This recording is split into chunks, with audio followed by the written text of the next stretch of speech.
sulong-sulong tayo. Ilong ba natin? Aw, aw, aw! Huwag natin itumba, baka ito'y mabasag.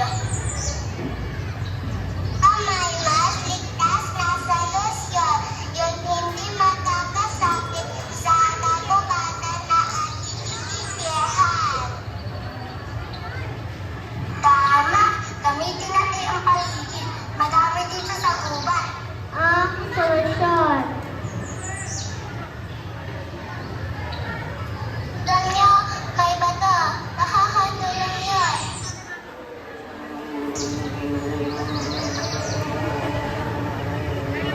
Gamitin kaya natin to. Tulong-tulong tayo. May naalaala ako. Ilalagay ang bato kay Chef. Itataas ang tubig. Ako ang bato. Ako tutulong.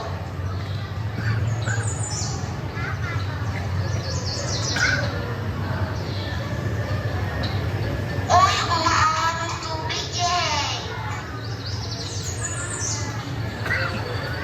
Nakaabot ko na, uwak. Nakainom na ako. Pagpupuli.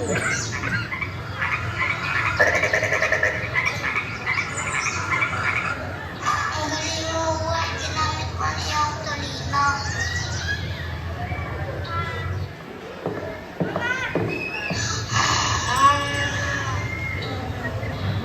Ibo kami ni Sigawan. Mabait ka.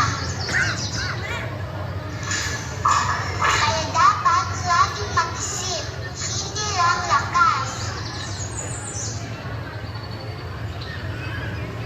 At dapat natutulungan tayo para padali ang trabaho. Ang simpleng solusyon ay dapat bukas ng isipan. Salamat, Uwak. At iyon ang kwento ng uwak at ang pichel. Sa kanila ng matinding init, nagwagi ang talino, diskarte at pagtutunan. Ang talino,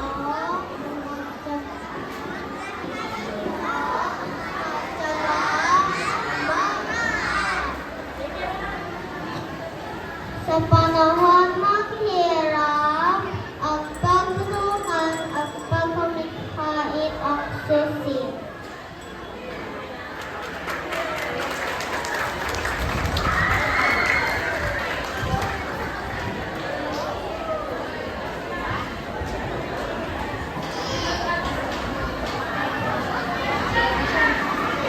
Maraming salamat.